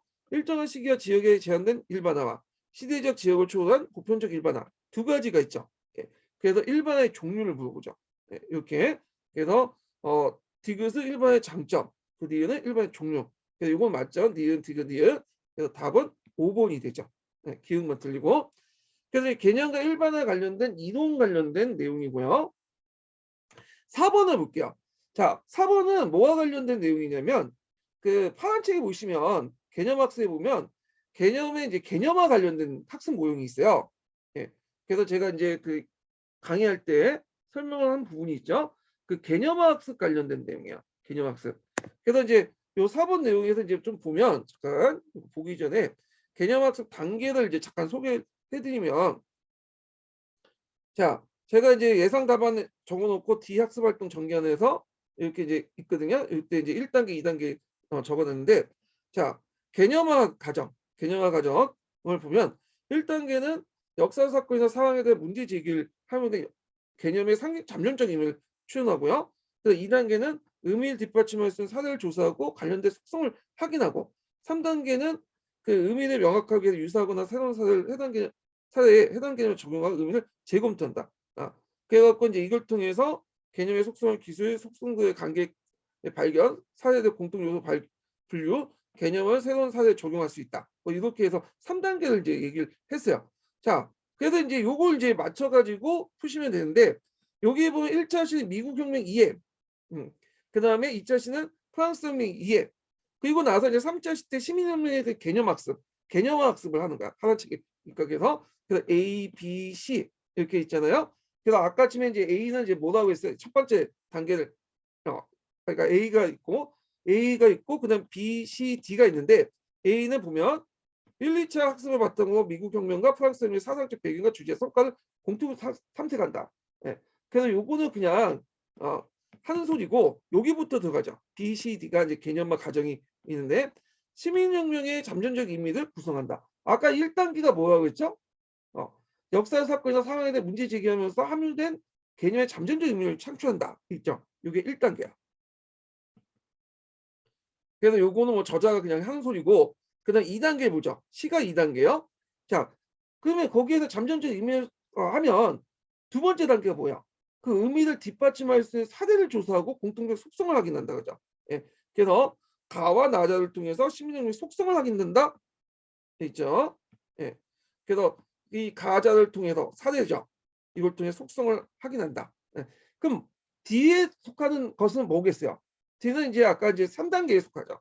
2단계고. 자, 3단계는 그 뭐냐면 의미를 명확하기 위해서 유사하거나 새로운 사례에 해당 개념을 적용해 의미를 재검토한다는 거죠. 자, 시민혁명의 속성을 했으면 시민혁명의 어떤 그 속성을 명확히 하기 위해서 그 당시 이제 시민혁명 관련된 내용들과 이제 유사한 것들 찾아서 적용하는 그 있겠죠. 그게 이제 또 그죠. 그래서 시단계 학습에서 보면 이렇게 있는데, 그러면 이제 여기 보면 물어보는 게 이제 보면 박 교사는 가와 나를 활용해서 다음과 같은 3차 수업을 했다. 본시 학습 전개에서 시를 통해서 학생 내용을 제시하고 그 역사 개념의 특징을 위해서 뒤에 들어갈 학생 활동과 필요성을 쓰시오 있죠. 예. 그러면 이제 시민혁명과 관련된 내용을 유추해 가지고 적용해 갖고 이제 답을 구성해 보면 제가 이제 예상 답을 여기다 적어 놨어요. 예. 그래서 이제 여기 보면 아까 이제 요 내용들이 있거든요. 예. 아이고 넘어갔네. 예. 자, 여기 보면 시에서 이제 그 속성을 제시하면 돼요. 아까 시민혁명의 속성. 그래서 그 시민혁명은 이제 이런 것들이다는 해갖고 속성을 제시했죠. 이게 이제 답이 명확하진 않은데 이런 식으로 답이 나올 것 같아요. 이런 식으로 속성을 제시하면 되고 그 다음에 이제 아까 얘기한 것처럼 뒤에 학습의 필요성, 활동과 이제 필요성을 이제 쓰는데 이것도 제가 이제 시민혁명의 의미를 명확하게 해서 미국과 프랑스 혁명 외에도 청교도혁명, 사회보행혁명 등 다른 의미를 찾아서 그 속성을 적어 의미를 재검토한다. 이렇게 했고요. 그 다음에 필요성 관련된 내용도 그 밑에 적어놨어요. 아까 지금 했던 내용들 있죠. 이런 내용들을 연결시켜서 적어놨으니까 각각 답을 이제 구성하시면 돼요. 이게 이제 2차 그 논술형 문제예요. 그래서 이런 식의 문제는 나오지 않을 것 같긴 한데 나올 만한 게 뭐냐면 요 BCD에 있는 아까 이제 1단계, 2단계, 3단계 같은 개념화 학습 있죠. 그래서 개념화 학습을 이제 어떤 사례가 주어지고 이걸 이제 적용하다 이런 그 문제는 나올 수가 있어. 또 아니면 단계 자체를 물어볼 수가 있고요. 그래서 파란 책에 있는 1단계, 2단계, 3단계 내용을 파악을 해주시는 것도 좋을 것 같아. 그리고 1단계 뭐 이렇게 있고 2단계, 3단계 이런 식으로 내용들 그리고 의미 파악하고 관련 사료들을 한번 이렇게 적용해 갖고 문제 푸는 연습도 필요하다. 이게 거죠. 그래서 제가 모의고사 때 요 관련된 그 뭐냐면 예상 문제들 많이 만들었거든요. 그래서 풀어보세요. 요 찾아서. 자, 그 다음에 이제 5번 문제 볼게요. 5번. 자, 5번 문제 풀어보기 전에 이제 첫 번째 인증번호 알려드릴게요. 첫 번째 인증번호는 그 50번이에요. 네, 첫 번째 강의 수강 인증번호 50번입니다.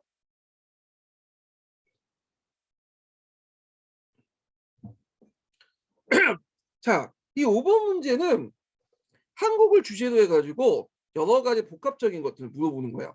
예. 그래서 이제 볼게요. 그 김 교사는 이 교사의 수업 내용에 따라 수업 활동으로 적정한 것만을 보기에서 있는 대로 고르시오. 그래서 이제 김 교사 뭐 한국이 어쩌고 저쩌고 저 얘기하고 이 교사는 조선후기 때 토리제도 개혁을 주장하는 사람들이 쭉 내용이 나와요. 자, 그러면 이제 풀어보면 자, 그 여기 보면 이제 김 교사는 학생들에게 그 한국 운영의 문란 사례를 한국청정을 조사하겠다. 한국의 문란 사례를 이제 조사할 때는 한국청정이 맞을까요? 맞을까요? 틀리죠. 그러니까 여러분도 알다시피 16세 미만의 어린아이들 군법을 징수하거나 한국하고 관련된 게 없어. 그러니까 이제 요거 개념을 설명할 때 이 사례를 이용한 것은 틀리다. 한국청정 사례 연구가 틀리죠. 사례를 이제 연구할 때는 뭘 해야겠어요? 허유라든지 반백, 이무, 가본, 입번, 백징 이런 것들을 해야죠. 관련된 것들을. 그래서 이거는 뭐 한국사 지식이 약간 필요하긴 하는데 사례가 맞지가 않아. 한국의 사례가. 예. 그래서 사례하고는 맞지 않다. 한국의 문란의 사례로. 그래서 일단은 이거는 뭐 땡이고. 자, 그다음에 이제 그 김 교사가 이제 그 학생들 역사적 인물에 대한 글쓰기를 통해서 조선 후기 사람들의 생각을 이야기한다. 요거는 맞죠. 왜냐면 역사적 인물에 대한 글쓰기는 그다음 감정이입 같은 걸 이제 볼 수가 있잖아요. 그래서 이런 것들은 이제 뭐냐면 역사적 감정이입을 통해서 이제 이해할 수 있는 거죠. 예. 그래서 자세한 내용은 뭐 그 적어놨으니까 분석 내용 보시고 그다음에 디귿을 보면 이 교사 학생들의 반개 수업과 북학기에 수업된 내용을 비교 분석을 하도록 한다. 자, 요것도 맞죠. 왜냐면 여기에서 내용이 뭐예요, 지금?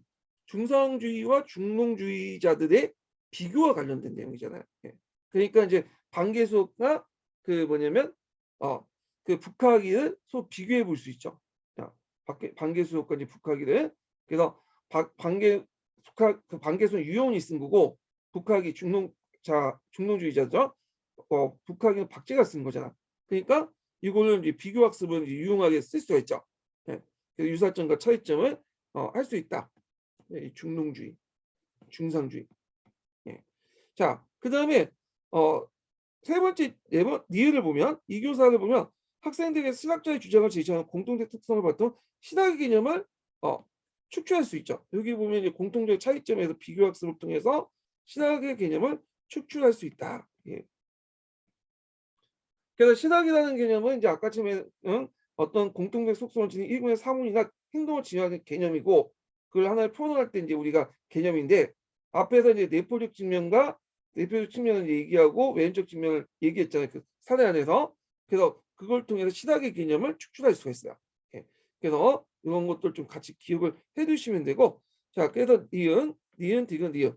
그래서 여기에서 물어보는 것은 다양하게 물어보고 있죠. 역사 사회도 물어보고 있고 그다음에 역사적 인물에 대한 글쓰기도 물어볼 수 있고 그다음에 이제 여기에서 이제 하지만 주로 이제 신학의 개념이나 개념하고 그 외연적 정의, 내포적 정의 그런 개념들을 좀 보고 적용하는 문제 이런 것들을 이제 물어보고 있는 거야. 그래서 답은 5번이죠. 5번. 그러니까 복합적 문제지만 주로 이제 물어보는 것이 개념학습, 비교학습 관련된 내용이니까 보시고 자세한 내용은 제가 이제 3편 기출문제 분석해서 적어놨으니까 읽어보세요. 제가 이제 여기 분석을 할 때는 좀 핵심적인 내용들만 얘기를 하는 거야. 다 분석하면 시간이 너무 걸리기 때문에. 예. 자, 그 다음에 이제 6번을 넘어가죠. 6번. 5번이고 6번. 자, 6번은 뭐와 관련된 내용이냐? 그 개념의 어떤 특성과 종류에 관련된 내용이에요. 예. 요거는 그 보시면 94년도에 문제가 된 거예요. 94년도는 노란책도 없었던 시기잖아요. 예전에 노란책이 없었고 파란 책이라는 게 있었어요. 그러니까 지금 파란 책이 아니라 예전에 뭐 역사 개론이라 해갖고 파란 책 있는 게 있어요. 거기에서 낸 건데 그 상당한 내용들이 또 뭐냐면 지금 녹색책, 파란 책이 반영이 돼 있거든요. 그러니까 개념의 특성과 종류 같은 건 이제 문제니까 한번 볼게요. 여기에서 이제 바르게 설명한 거니까 일단은 바르게 설명한 것을 이제 고르면 되겠죠. 일단 답이 금방 나오죠. 예. 시간의 흐름에 따라 개념의 특징하는 의미와 범위가 바뀌는 경우가 있다. 그래서 개념의 특징 가운데 파란 책이나 녹색 책에 보면 개념은 역사적 개념은 시대나 시기, 사회에 따라 의미와 속성이 달리한다고 했죠. 예를 들어서 고려시대 백정은 특정 직역이 없는 일반 백성의 의미지만 조선시대 때는 소와 대지를 잡는 직업군에 속하는 사람들 의미하죠. 고려시대 때 하척이라는 사람들. 답이 금방 나왔어. 그거 보고 그냥 넘어가면 안 되죠. 왜 오답인지를 파악을 해줘야 돼요. 하나하나 분석을 해볼게요. 1번 보면 자 구체적 개념에는 이 주를 이루고 있다. 자 구체적 개념은 구체적 역사적 사실과 관련된 내용이에요. 구체적 사실로부터 직접 도출된 그 개념들 얘기하죠. 노예제, 뭐 종교개혁, 절대주의, 시민혁명 그렇게 있는데 거기에도 구체적 개념이 많긴 하지만 뭐가 틀려? 주주를 이뤘다는 게 틀려. 왜냐하면 역사적 개념을 많이 사용하긴 했지만 그 외에 다양한 개념도 많이 사용돼요. 근데 주주가 틀려. 사회학적 개념도 있고 등등등 있기 때문에 구체적 개념이 주주는 아니에요. 다양한 개념들을 사용하고 있다. 이렇게 보시면 될 것 같고 그리고 이제 2번도 역사학에서 나타난 고유한 명칭을 지닌 것이 대부분 고유한 명칭을 지닌 것도 있지만 아닌 것도 대부분이죠. 이게 1번하고 연결되는데 예. 그래갖고 예를 들어 다른 사회학의 빌려온 개념들이 상당히 많아요. 일상적 개념도 많고 그래서 우리가 이제 역사학 개념 중에 문화, 문명, 가치, 권력 다 이거는 정치학이나 경제학이나 사회학이나 다 자유롭게 쓰는 개념이잖아. 그래서 여기에서 이제 역사학에서 고유한 명칭을 지닌 거는 틀리다.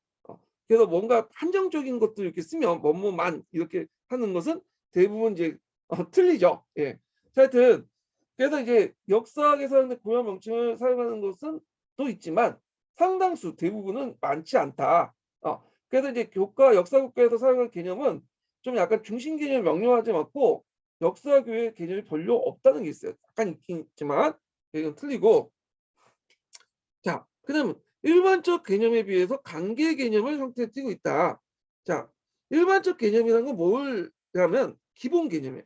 그래서 전학년에 거쳐서 배울 공통 요소가 있는 개념이죠. 예. 그래갖고 이제 뭐 문화라든지 뭐 권력이라든지 이런 것들이고 일반적 개념은 되게 추상적 복합적 개념이기 때문에 그걸 알면 자연스럽게 그 하위 개념이나 개별적 사실을 쉽게 이해할 수 있어요. 근데 관계 개념은 뭐냐? 관계 개념은 자, 관계 개념은 조직 개념이라고 하죠. 이거 조직 개념 어디에도 많이 들어봤죠? 녹색 책에 있어요. 찾아보시면. 그래서 그 관계 개념은 그 일반적 개념, 보편적 개념에다가 플러스 시킨 거야. 하나의 개념을 또. 그래서 예를 들어 혁명이라는 것은 그 일반적 개념이죠. 근데 혁명인데 요 관계 개념을 여기에다가 이제 플러스 시켜. 혁명 이념, 집단, 가정, 그런 것들 플러스 시켜. 그러니까 두 개의 개념, 기본 개념에다가 다른 개념을 플러스 시킨 게 일반적 관계 개념이야. 예. 근데 관계 개념은 그렇게 많이 사용한 건 아니에요. 일반적 개념과 함께 관계 개념 그러니까 일반적 개념도 많이 사용하고 관계 개념을 또 많이 사용하는데 여기 물어보는 게 일반적 개념에 비해서 관계 개념의 형태를 띠는 것이 적다라는 게 아니라 그 관계 개념과 일반적 개념이 비중하게 사용하고 있다. 이렇게 쓰시면 돼요. 예. 그래서 이제 이것도 틀리죠. 자세한 설명을 제 분석 내용이 적어놨으니까 보시고 요 3번은 그 역사학계 개념의 특성은 있으니까 요건 3번이고 요건 외워두세요. 역사학 개념의 특성은 개념의 특징이 갖고 나와 있어요. 그래서 또 물어볼 수 있어. 이거 한번 물어봤으니까. 예. 그래서 이렇게 해서 이제 봤고요. 자, 그 다음에 중요성의 이제 기준으로 넘어갈게요. 자, 중요성의 기준은 이제 여러 과거 역사적 사실들을 다 가르칠 수 없잖아요. 그래서 이제 교사들이 그 중요하다고 생각한 것을 뽑아서 가르치고 있는데 그 기준은 이제 여러 가지가 있죠. 그래서 제가 이제 이론 강의 때 좀 얘기를 했는데 제가 이제 보면 학문적 중요성이 있고 학사 중요성이 있고 사회적 중요성이 있어. 학문적 중요성 측면에서는 도구적 중요성, 본질적 중요성, 현재 가치, 과거의 가치. 학사 중요성은 학생 인지 발달과 또는 능동적 학습 활동과 학습 동기 흥미. 사회 측면은 사회 국가적 발전과 공공사회 목표 달성 이렇게 있는데 그중에 시험 문제에 많이 나온 것은 학문적 중요성이었죠. 네 가지. 도구적, 본질적, 현재 가치, 과거의 가치. 요번에 시험 문제 나온 건 현재 가치고요. 예. 그래서 이제 요걸 이제 보고 문제 풀어보기도 하죠. 자, 여기 일단 여기 보면 이제 1번하고 2번은 이제 예전에 이게 몇 년도야? 94년도, 93년도.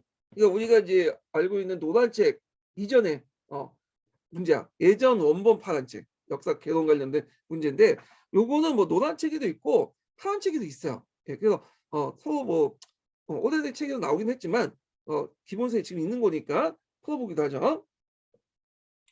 자, 역사국가 내용 선정 기준으로 중요성의 문제가 논의되고 있다. 중요성 크게 도구적 중요성과 본질적 중요성을 구분한다. 예전 문제 풀어보시면 되게 친절해. 앞에 굳이 그런 얘기까지 할 필요 없는데도 이렇게 이제 뭐 무슨 이론이 있다라는 식으로 친절하게 설명했어. 근데 요즘은 그렇게 설명 안 하죠. 예. 다음 중에 내용 선정 관련된 본질적 중요성을 설명하고 있는 것은 이렇게 그러니까 본질적 중요성을 찾는 거야. 본질적 중요성. 자, 그러면 이제 여기 보면 자, 프랑스 혁명은 가장 멀리까지 영향을 미쳤고 영향이란 말이 나왔죠. 가장 심한 결과를 가졌기 때문에 역사국에 채택되고 있다. 자, 보통 영향이란 말 어떤 것에 영향을 주고 있다? 이거는 도구적 중요성이에요. 도구적 중요성. 그래서 만약에 도구적 중요성 찾으려면 영향이란 말을 꼭 보시면 돼요. 자, 그 다음에 이제 2번을 보면 정통적인 역사교육 방법은 민족 국가를 창리하고 학생들 국가를 자발적 충성심을 갖도록 하는 내용이다. 이렇게 있는데 요거는 이제 어디에 속하냐면 사회 국가적 요구죠. 예, 중요성 중에. 근데 이제 예전에 그 책에서는 이걸 어디에 분류해놨냐면 도구적 중요성에 분류했어. 왜냐하면 사회 국가적 요구, 도구적 중요성이 있기 때문에 이렇게 했는데 지금 책의 기준으로 볼 때는 사회 국가적 어떤 중요성 이렇게 보시면 돼요. 예. 자, 그러니까 본질적 중요성하고는 관련이 없어요. 자, 그다음에 3번을 보면 생활의 어떤 국민이 다른 어떤 국민에 중요하고 음식 습관의 변화보다는 집회 자유의 제한에 관한 내용을 선택했다. 요건 답이 맞아요. 이게 왜 맞냐는데 이건 버스턴의 중요성이에요. 버스턴은 이제 두 가지가 있어요. 도구적 중요성과 본질적 중요성 이게 나눴거든요. 그래서 우리가 이제 좀 생각하는 본질적 중요성은 좀 달라요.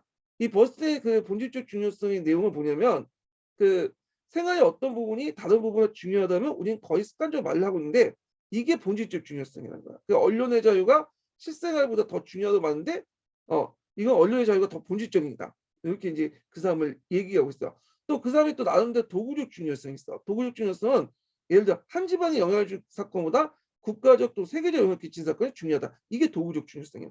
예. 그러니까 버튼이 생각하는 그 도구적 중요성과 본질적 중요성은 우리가 생각하는 그 뭐냐면 파란책이나 녹색책에 있는 도구적 중요성, 본질적 좀 달라요. 그렇지만 일단 본질적 중요성에 속하기 때문에 버스턴 나름대로 이렇게 얘기했기 때문에 요게 답이 3번이에요. 버스턴의 그 본질적 중요성 관련된 내용은 그 노란 책인가 이제 나왔어요. 예. 그래서 있고 자 그다음에 4번을 보면 학생의 필요미 발달 단계에 따라 사회적 요구에 적합하며 적용 가치가 큰 역사적 지식을 성장하는 것이 뭐냐면 바람직하다. 그래서 학생의 필요미 발달 단계를 학습자 중요성 측면이죠. 그다음에 사회적 중요성도 같이 있죠. 그래서 이제 있는데 여기에서 이제 예전 책에서는 이걸 이제 뭐냐면 도구적 중요성 묶어놨거든요. 예, 그래서 설명에는 이제 도구적 중요성에 적어놨지만 그 녹색책 기준에서는 도구적 중요성보다는 어디에 속하겠어요? 여기에 속하겠죠. 학습 측면, 사회적 측면에서 도구적 중요성의 기준이죠. 그래서 요거는 제가 이제 노란 책과 예전 그 파란 책 기준으로 해갖고 했던 것을 했기 때문에 그 기준에 맞춰서 분석을 해놓은 거야. 왜냐면 94년도에 분석을 해놓은 거기 때문에 문제가 됐기 때문에 그때 이제 사용했던 책을 가지고 얘기를 한 거야. 참고로 그 지금 우리가 이제 여러 책들 있잖아요. 그 기본서라고 해서 뭐 파란 책, 노란 책 그런 것도 있는데 이게 처음부터 있었던 게 아니에요. 그래서 여기 문제 푸시면 예전 책들이 좀 많이 나와. 지금 책 가지고 그 예전 책 문제를 계속 분석하시는 분이 있더라고요. 그럼 안 맞는 답이 안 맞을 수 있어. 그래서 이제 기본서의 역사를 좀 얘기를 좀 해드릴게요. 예. 그래서 처음에 92년도에서 이제 96년도까지 객관식 기출문제 때는 어떤 책을 봤냐면 역사 개론인가라는 책이 있어요. 지금은 뭐 절판돼서 나오지도 않고 그러는데 그래서 원판 파란 책이야. 보통 이렇게 붙이잖아요. 그래서 이제 있고 97년부터 해서 02년인가? 예. 01년까지는 이제 뭐가 노란 책이 나왔어. 그래서 이 01년 문제 뭐 해가지고 02년까지다. 왜냐면 02년이 이제 01년 때 봤으니까 02년까지는 노란 책이야. 예. 근데 이런 문제를 보고 뭐 지금 보고는 녹색책, 파란책 들쳐가면서 하시는 분인데 이건 약간 안 맞는 것 같아요. 왜냐면 문제 초점이 좀 틀린 게 있거든요. 그리고 나서 여러분들이 이제 조금씩 이제 보고 있는 우리가 이제 원료 대접받고 있는 그 파란책이 02년에 나왔어요. 이게 출판 연도 보시면 알아요. 파란책 있고 그 다음에 녹색책, 남색책이 제 기록은 제가 인용 합격한 게 04년이거든요. 제가 이제 공부할 때는 노란 책하고 파란 책만 봤어요. 근데 이게 06년인가 06년부터 이게 이제 남색 책 나오고 녹색 책 나오고 그다음에 뭐 갈색 책 나오고 요때부터 나온 거야. 그러니까 05, 06 기준을 가지고 요 이하 문제들은 거의 이제 요 녹색 책, 파란 책, 갈색 책에서 이제 많이 나와요. 예. 그래서 그 이전에 문제들은 02년 문제 이전에는 대개 이제 뭐냐면 노란 책을 봤다. 보시면 돼요. 그 04년 이전까지는 노란 책과 파란 책을 봤다. 예. 이게 되게 중요해. 왜 중요한지를 제가 좀 이따 알려드릴게요. 예. 그래서 하여튼 이게 이제 한데 그래서 이제 출판 연도, 그러니까 출제 연도하고 를 항상 생각을 해보면서 좀 문제 푸실 필요는 있어요.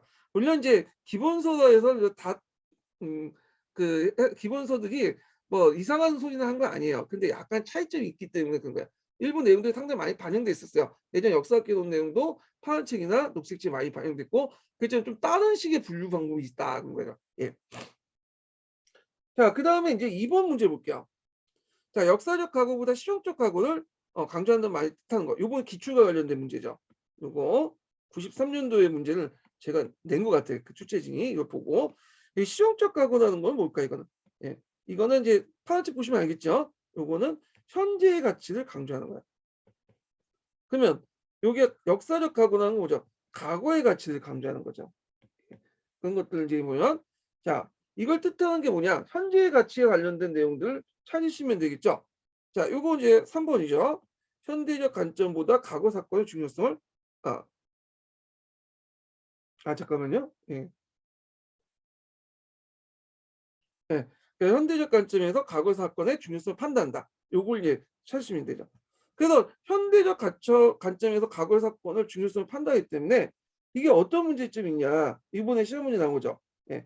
그래서 실용적 역사에 빠지면 오직 역사적 사실 선택과 해석 기준이 어떤 그 기준이 현재의 가치에 따라서 맞게 적합한 걸 골라요. 지 정치의 목적에서 해석이 되죠. 요즘에 이제 문제가 되는 중국의 동북공정이라든지 일본의 인제 한국 사람 같은 경우에는 있는 그대로 보는 게 아니라 자기의 지금 현대인의 관점을 가지고 역사를 갖다 보는 거죠. 역사적 왜곡이 일어난 거야. 예. 그래서 인제 있고 그다음에 첫 번째 보면 이제 과거인들의 행위를 과거인의 관점에서 이해한다. 이거는 역사적 과거죠. 이게 대표적인 게 이제 그 랑케 이제 문헌고증사 이런 것들이죠. 그 정치 제도보다는 인간의 생활상을 중요시한다. 요건 뭐 둘 다 관련이 없고 역사적 사건의 본질적 가치에 관련 본질적 가치는 둘 다 관련이 없죠. 그 답이 3 번이 된다. 그래서 현대적 관점에서 과거의 사건의 중요성을 판단하고 그에 따라서 어 현재적 가치에 맞지 않는 것은 배제하거나 현재적 가치의 선택과 기준에 따라서 역사를 해석하고 하는 오류를 범할 수 있고요. 그리고 과거의 가치를 너무 강조하다 보면 또 문제점이 있죠. 이것도 일본에 현재인들에게 의미 있는 통찰을 제공할 수 없다. 네, 이것도 문제점이죠. 요번에 나온 게 이제 현재적 가치지만 나중에 또 요게 나올 수 있죠. 과거의 가치. 그래서 과거의 가치의 문제점도 외워두세요. 예. 자, 그다음에 3번 문제 볼게요. 3번 문제는 공인형 공사 문제예요. 예. 공인형은 이제 그 시험은 1년도에 봤어요. 그래서 아까 전에 이제 역사 개론서, 기본서 이제 역사 얘기할 때 여기까지는 노란책식이에요. 노란책. 그래서 이 관련된 문제는 노란책에 나온 거예요. 노란책 예문에 그대로 나온 거야. 예.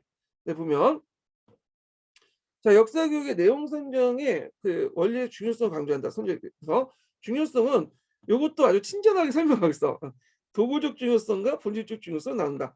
굳이 뭐 얘기할 필요 없는데도 그냥 그때 문제는 발문이 이렇게 길었어요. 친절하게 설명해 줬어. 자, 각각 뜻하는 말 쓰시오. 그리고 역사적 수업에서 프랑스 학습 내용을 설정할 때 1과 2의 측면에서 큰 근거를 쓰시오. 근데 요거는 문제가 쉽죠. 본질적 도구조선 개념적 정의를 쓰시는 거야. 어떤 역사적인 어떤 사례를 적용하는 문제가 아니라 개념적인 것들 정의를 쓰시면 되고 요 개념적 정의에 맞게 프랑스어에 적용하는 건데 요것도 쉬워요. 왜냐하면 노란책 예문에 그대로 나왔어. 예, 요걸요. 그럼 보면 본질적 중요성과 도구적 중요성의 개념적 정의. 제가 여기 적어놨죠.